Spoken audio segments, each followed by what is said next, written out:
ZEE5 app download ಮಾಡಿ ಮತ್ತು ಸಂಪೂರ್ಣ ಸಂಚಿಕೆಗಳನ್ನು ಉಚಿತವಾಗಿ ನೋಡಿ.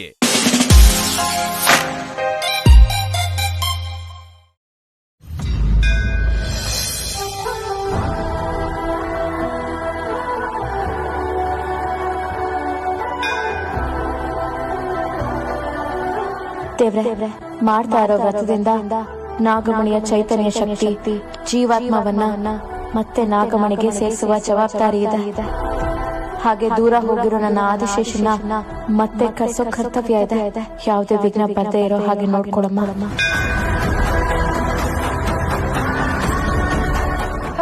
ಅಕ್ಕ ಬಂದ್ರ? ನಿನ್ಗೋಸ್ಕರನೇ ಕಾಯ್ತಾ ಇದ್ದೆ. ಹಾ, ಸಮಯಕ್ಕೆ ಸರಿಯಾಗಿ ಬಂದ? ಹಾ, ಕರೆಕ್ಟ್ ಟೈಮಿಗೆ ಬಂದಿದ್ದೀರಾ. ಅದು ಈ ಪೂಜೆ ವ್ರತ ಎಲ್ಲ ನಾನ್ ನೋಡ್ಕೊಂತೀನಿ, ನೀವೇನು ಯೋಚನೆ ಮಾಡ್ಬಿಡಿ. ನಾನು ಹೇಳಿರೋ ಸಾಮಗ್ರಿಗಳನ್ನ ತಂದಿದ್ದೀರಾ ಅಲ್ವಾ? ಹಾ, ಹೇಳಿದ್ದೆಲ್ಲ ತಂದಿದ್ದೀನಿ. ಸರಿ ಅಕ್ಕ, ಬನ್ನಿ.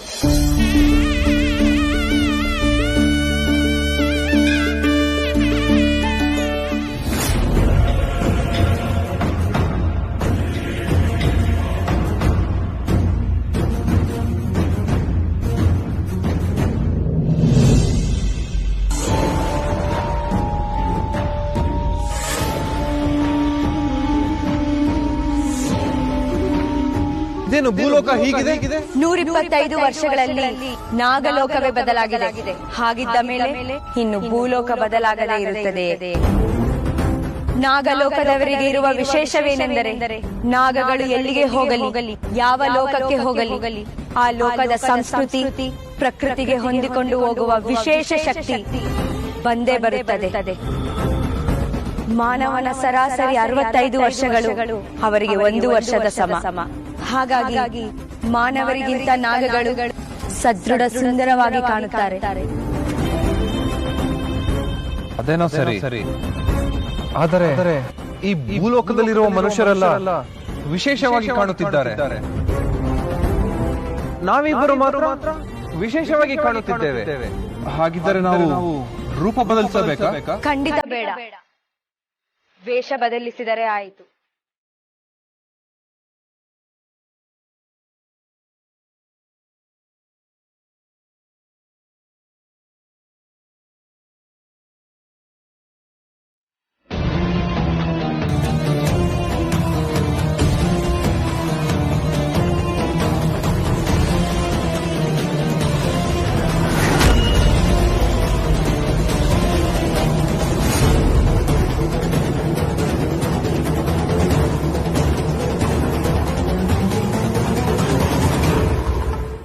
ಮೋಹಿನಿ, ನಿನ್ನನ್ನ ಪ್ರೀತಿಸಿದ್ದಕ್ಕೆ ತಾನೆ ನಾನು ನಿನ್ನ ನಾಗಲೋಕಕ್ಕೆ ಕರ್ಕೊಂಡು ಹೋಗಿದ್ದು. ನಿನ್ನ ಜೊತೆ ಬದುಕುವುದಕ್ಕಾಗಿ ತಾನೆ ನಾನು ನಾಗಲೋಕದವರನ್ನು ಎದುರು ಹಾಕಿಕೊಂಡಿದ್ದು. ನಿನಗೋಸ್ಕರ ತಾನೆ ನಾನು 125 ವರ್ಷ ಕಲ್ಲಾಗಿ ಉಳ್ಕೊಂಡಿದ್ದು. ಈಗ ನೀನೇ ಇನ್ನೊಂದು ಹುಡುಗಿಯನ್ನು ಪ್ರೀತಿಸು ಎಂದರೆ ಮನಸ್ಸಿಗೆ ಬಹಳ ನೋವಾಗುತ್ತದೆ ಮೋಹಿನಿ.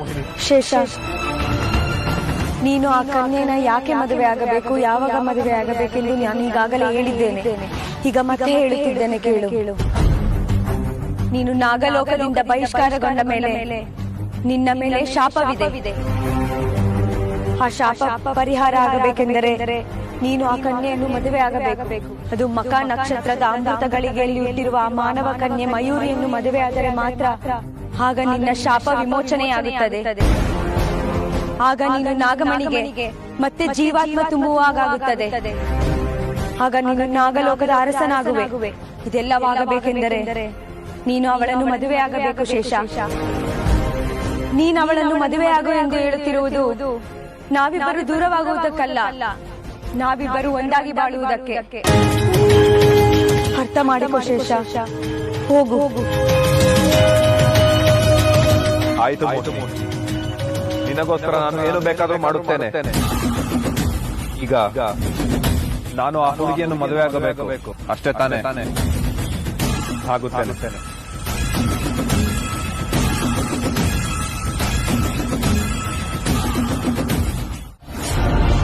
ಮದುವೆ ಅಂದ್ರೆ ಹುಡುಗಾಟ ಅನ್ಕೊಂಡಿದ್ಯಾ? ನೀನು ಮದುವೆ ಆಗ್ಬೇಕು ಅಂದಿದ ತಕ್ಷಣ ತಾಳಿ ಕಟ್ಟಿಸ್ಕೊಳಕ್ಕೆ ಅವಳಿಗೆ ಬಿಟ್ಟು ಬಿದ್ದಿದ್ದಾಳ. ನಿನಗೆ ಗೊತ್ತಾ ಇವನು? ನನಗೂ ಯಾರು ಅಂತಾನೆ ಗೊತ್ತಿಲ್ಲ. ನಾನು ಇದೇ ಮೊದಲನೇ ಸತಿ ನೋಡ್ತಿರೋದು ಇವನ್ನ. ಅವಳಿಗೆ ನೀನ್ ಯಾರು ಅಂತಾನೆ ಗೊತ್ತಿಲ್ವಂತೆ. ನೀನ್ ನೋಡಿದ್ರೆ ಮದ್ವೆ ಅಂತ ಹೇಳ್ತಿದ್ಯಾ. ಮದ್ವೆ ಅಂದ್ರೆ ಏನು ಅಂತ ಗೊತ್ತೇನೋ ನಿನ್ಗೆ? ಮದ್ವೆ ಅಂದ್ರೆ ತಾಳಿ ಕಟ್ಟೋದು.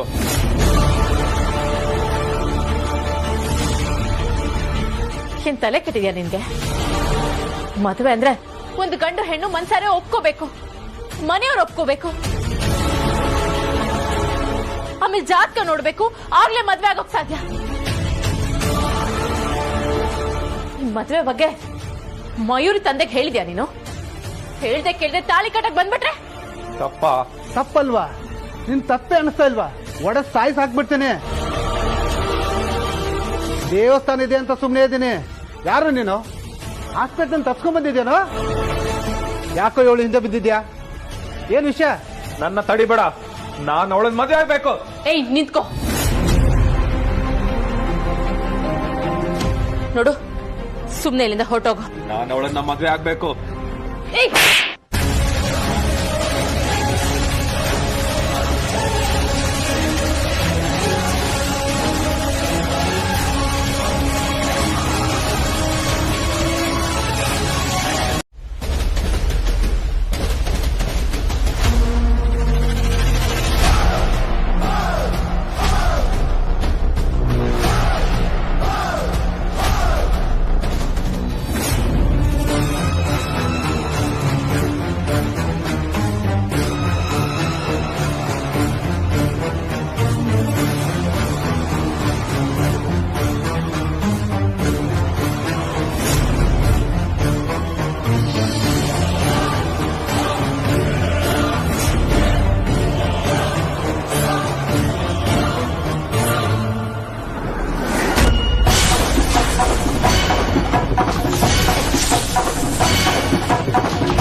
ಯಾಕೆ ಹೀಗಾಗ್ತಿದೆ? ಇವಳನ್ನ ಕೊಲ್ಲೋದಕ್ಕೆ ನನ್ನಿಂದ ಸಾಧ್ಯ ಆಗ್ತಿಲ್ಲ. ಯಾಕೆ ಹೀಗೆ?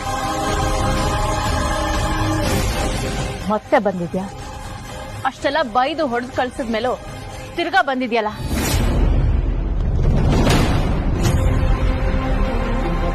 ನೋಡು, ನಾನು ವ್ರತದಲ್ಲಿದ್ದೀನಿ, ಅದಕ್ಕಾಗಿ ಸುಮ್ಮನಿದ್ದೀನಿ. ಇಲ್ಲಿಂದ ಹೊರಟೋಗು. ಅವಳನ್ನ ಮದುವೆ ಆಗದೆ ನಾನು ಎಲ್ಲೂ ಹೋಗೋದಿಲ್ಲ. ಯಾಕೆ ಅವಳ ಹಿಂದೆ ಬಿದ್ದು ಹೀಗೆ ಕಾಡ್ತಾ ಇದ್ಯಾ? ನಾನು ಅವಳನ್ನ ಮದುವೆ ಆಗ್ಬೇಕು ಅಷ್ಟೇ. ಪದೇ ಪದೇ ಮದುವೆ ಅಂತ ಹೇಳ್ತಿದ್ಯಾ ಹೊರತು ಯಾಕೆ ಏನು ಅಂತ ಯಾಕೆ ಹೇಳ್ತಿಲ್ಲ? ಕಡೆದಾಗ ಹೇಳ್ತಾ ಇದ್ದೀನಿ, ಸುಮ್ನೆ ಇಲ್ಲಿಂದ ಹೊರಟೋಗು. ಸೊಂಟೆಗೆ ಬಂದ್ರೆ ನಾನ್ ಸುಮ್ನೆ ಇರೋದಿಲ್ಲ. ನಾನ್ ಯಾರು ಅಂತ ನಿನಗೆ ಗೊತ್ತಿಲ್ಲ. ನನ್ನ ತಂಟೆಗೆ ಬಂದ್ರೆ ಸುಟ್ಟು ಹೋಗ್ತೀಯಾ? ಓ, ಬೆದರಿಕೆ ಹಾಕ್ತಿದ್ಯಾ? ಹೆದರ್ಸ್ತಾ ಇಲ್ಲ. ಏಯ್,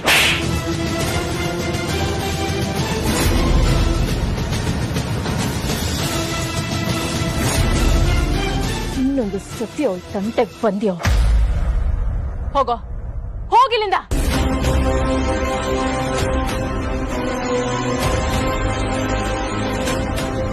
ಯಾಕೆ ಇವಳ ಮೇಲೆ ನನ್ನ ಶಕ್ತಿ ಪ್ರಯೋಗ ಆಗ್ತಾ ಇಲ್ಲ?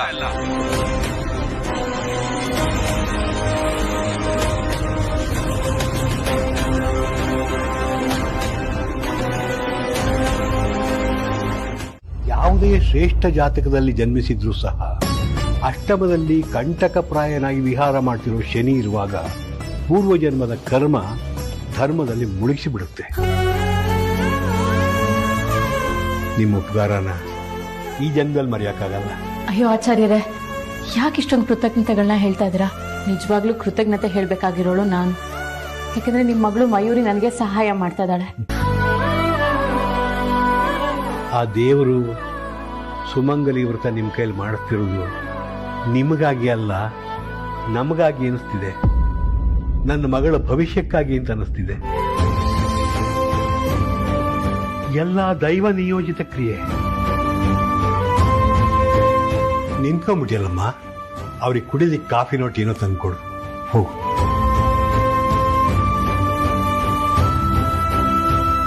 ಆಚಾರ್ಯರೇ, ಮಯೂರಿ ಅವ್ರ ತಾಯಿ ದೇವರಿಗೆ ಅವಳೇ ಜಾಸ್ತಿ ಇಷ್ಟ ಅಂತ ಕಾಣಿಸುತ್ತೆ. ಅದಕ್ಕೆ ನನಗಿಂತ ಮೊದಲೇ ಅವಳನ್ನು ಕರ್ಕೊಂಡ್ಬಿಟ್ಟ.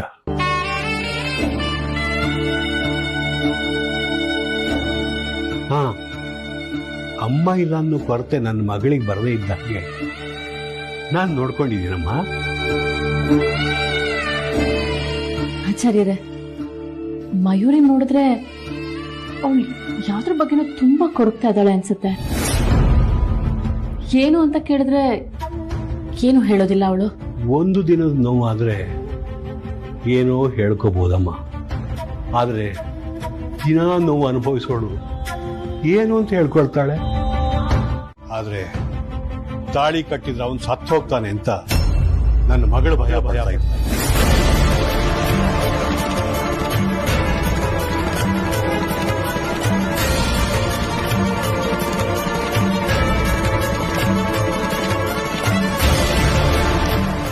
ಹೌದಮ್ಮ, ನನ್ನ ಮಗಳ ಜಾತಕದಲ್ಲಿ ಒಂದು ತೊಂದರೆ ಇದೆ. ಅವಳನ್ನು ಯಾರು ಮದುವೆ ಆಗ್ತಾರೋ ಆ ಕ್ಷಣ ಅವನು ಸಾವು ಖಚಿತ.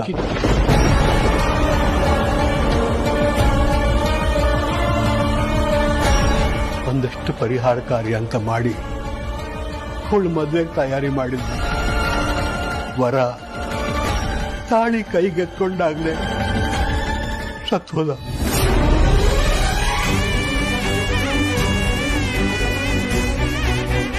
ಮತ್ತೊಬ್ಬ ಉಂಗುರ ಬದಲಾಯಿಸ್ತಿದ್ದಂಗೆ ಸತ್ತೋಗ್ಬಿಟ್ಟ.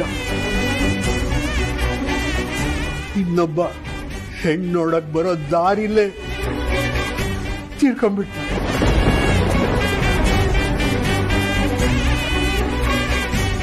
ಆಡೋರ್ ಬಾಯಿಗೆ ನನ್ನ ಮಗಳ ಬಾಳು ಆಹಾರ ಆಗ್ಬಿಡ್ತಮ್ಮ.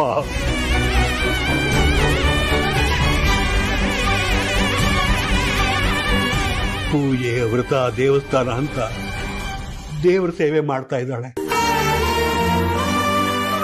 ಹಾಗಾದ್ರೂ ದೇವರು ಇವಳಿಗೆ ಏನಾದ್ರು ಪರಿಹಾರ ಕೊಡ್ತಾನೇನೋ ಅಂತ ನಂಬಿಕೆ. ಒಬ್ಬರು ನನ್ನ ಮಗಳ ಬದುಕಲ್ಲಿ ಬರ್ತಾರೆ, ಅವರಿಂದ ನನ್ನ ಮಗಳ ಭವಿಷ್ಯ ಸುಂದರ ಆಗತ್ತೆ ಅಂತ ಕಾಯ್ತಾನೆ ಇದ್ವಿ. ಈಗ ನೀವು ಬಂದಿದ್ದೀರಿ.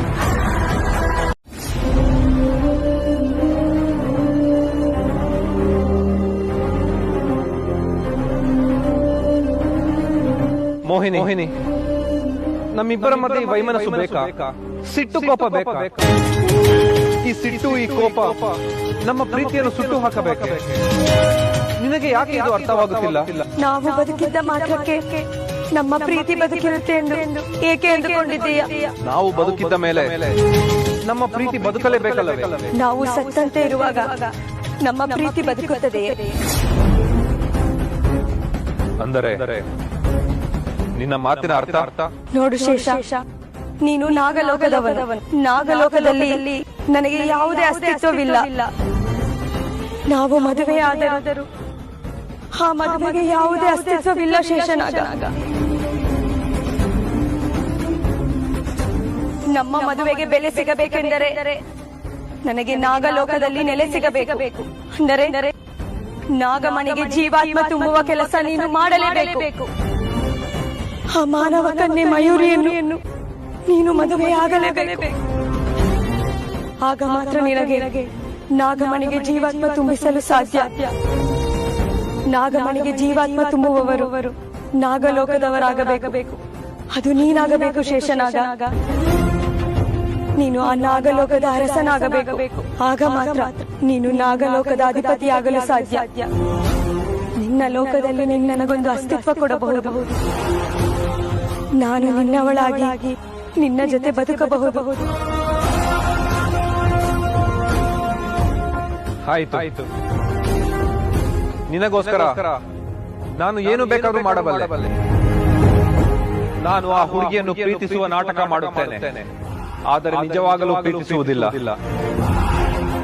ಆದರೆ ಒಂದು ಮಾತು ಕೊಡು, ನೀನು ನನ್ನ ಮತ್ತೆ ಅವಳ ಮಧ್ಯೆ ಎಂದಿಗೂ ಅನುಮಾನ ಪಡುವುದಿಲ್ಲವೆಂದು ಒಂದು ಮಾತು ಕೊಡು.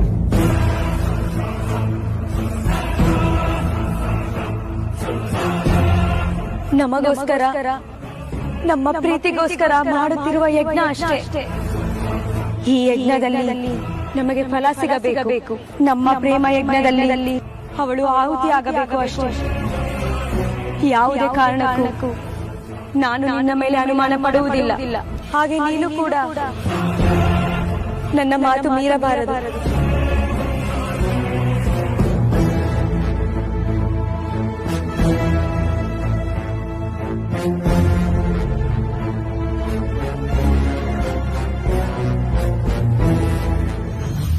ಸೂಪರ್ ನೀವು. ಯಾಕೆಂದ್ರೆ ಒಬ್ಬನ ಜೊತೆ ಹೊಡೆದಾಡಿ ಒಂದು ಹುಡುಗಿನ ಕಾಪಾಡಿದಿರಲ್ಲ, ಗ್ರೇಟ್. ಒಳ್ಳೆ ಕೆಲಸ ಮಾಡಿದೀರಾ. ಅದ್ರಲ್ಲಿ ಒಳ್ಳೆ ಕೆಲಸ ಏನಿದೆ? ನನ್ನ ಕರ್ತವ್ಯ ನಾನು ಮಾಡಿದೆ ಅಷ್ಟೇ. ಇಷ್ಟೊಂದು ದೊಡ್ಡ ಇನ್ಸಿಡೆಂಟ್ ನಡೆದಿದೆ ಹೇಳಿದ್ರೆ ನಾನು ಬರ್ತೀನಲ್ಲ. ಸುಮ್ಮನೆ ನಿಮಗೆ ಯಾಕೆ ತೊಂದರೆ ಅಂತ. ನಾಳೆ ದಿನ ಅವರು ನಿಮ್ಮ ಮೇಲೆ ದ್ವೇಷ ಇಟ್ಕೊಂಡು ಏನಾದರೂ ತೊಂದರೆ ಕೊಟ್ರೆ? ನನ್ನ ಮೇಲೆ ಅಷ್ಟೊಂದು ಕನ್ಸನ್ನ?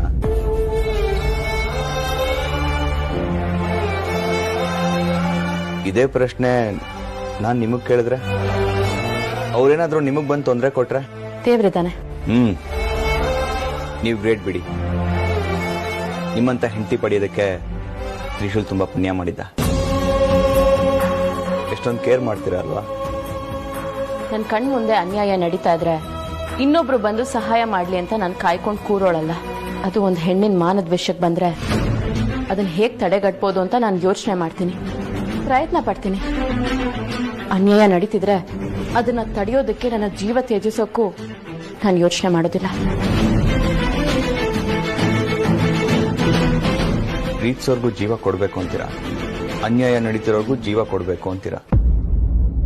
ನಿಮಗೂ ಒಂದು ಜೀವ ಇದೆ, ನಿಮ್ ಹೊಟ್ಟೆಲೂ ಒಂದು ಜೀವ ಇದೆ. ದಯವಿಟ್ಟು ಇನ್ನೊಂದ್ಸಲ ಜೀವ ಬಿಡೋ ಮಾತಾಡಬೇಡಿ. ನಂಗೆ ತುಂಬಾ ಬೇಜಾರಾಗುತ್ತೆ. ಯಾಕೆ ನಿಮ್ಗೆ ಬೇಜಾರಾಗುತ್ತೆ? ನನ್ನ ಬಗ್ಗೆ, ನನ್ನ ಮಗು ಬಗ್ಗೆ ನಿಮಗೆ ಯಾಕೆ ಅಷ್ಟೊಂದು ಕಾಳಜಿ? ಕೆಲವು ವಿಷಯಗಳನ್ನ ಹೇಳಕ್ಕಾಗಲ್ಲ, ನೀವೇ ಅರ್ಥ ಮಾಡ್ಕೊಳ್ಳಿ. ಅಲ್ಲ ಸರ್, ಏನ್ ನಿಮ್ ಪ್ರಾಬ್ಲಮ್? ಅವ್ರ ಪಾಪ ಗಂಡ ಕಾಣಿಸ್ತಾ ಇಲ್ಲ ಅಂತ ದೇವಸ್ಥಾನಕ್ಕೆ ಪೂಜೆ ಮಾಡಕ್ ಹೋಗ್ತಾ ಇದಾರೆ. ಅಲ್ಲೂ ನೀವ್ ನೆಮ್ಮದಿ ಕೊಡಲ್ವಾ? ನಾನು ಬರ್ತೀನಿ ಅಂತ ಯಾಕೆ ಅವ್ರಿಗೆ ಅಷ್ಟು ಹಿಂಸೆ ಇಡ್ತಾ ಇದ್ದೀರಾ? ಅಲ್ಲ, ನೀವ್ ಬಂದ್ ಕೆಲ್ಸ ಮಾಡದ್ ಬಿಟ್ಟು ಬೇರೆ ಏನೇನೋ ಮಾಡ್ತಾ ಇದ್ದೀರಾ. ನಾನು ಬಂದ ಕೆಲಸ ಏನು ಅಂತ ನಿಮಗ್ ಸರಿಯಾಗಿ ಗೊತ್ತಾ ಮಿಸ್ ಮಾಯಾ? ನಾನು ಮಾತಾಡಿದ್ರೆ, ನಾನು ಒಂದು ಕಡೆ ನೋಡಿದ್ರೆ, ನನ್ನ ಫೋನ್ ಅಟೆಂಡ್ ಮಾಡಿ ಆಚೆ ಹೋದ್ರೆ ಅದು ಎಲ್ಲ ನನ್ನ ಕೆಲಸದ ಒಂದು ಭಾಗ. ಈ ಮನೆಯಲ್ಲಿ ಯಾರಿಗೂ ತೊಂದರೆ ಆಗ್ಬಾರ್ದು, ಎಲ್ರೂ ಕಾಪಾಡಬೇಕು ಅಂತ ತಾನೇ ನಾನು ಬಂದಿರೋದು. ಶಿವಾನಿ ಅವ್ರಿಗೆ ಏನು ಆಗ್ಬಾರ್ದು, ಅವ್ರನ್ನ ಕಾಯೋದು ನನ್ನ ಕರ್ತವ್ಯ.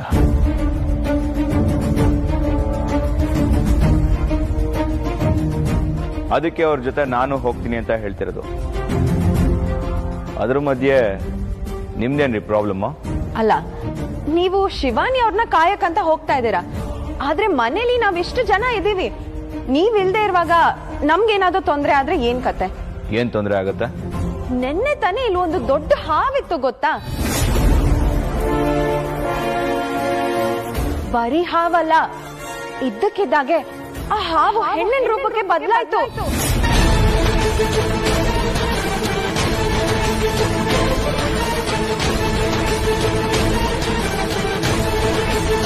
ZEE5 ಆಪ್ ಡೌನ್ಲೋಡ್ ಮಾಡಿ ಎಲ್ಲಾ ಸಂಚಿಕೆಗಳನ್ನು ಸಂಪೂರ್ಣ ಉಚಿತವಾಗಿ ನೋಡಿ.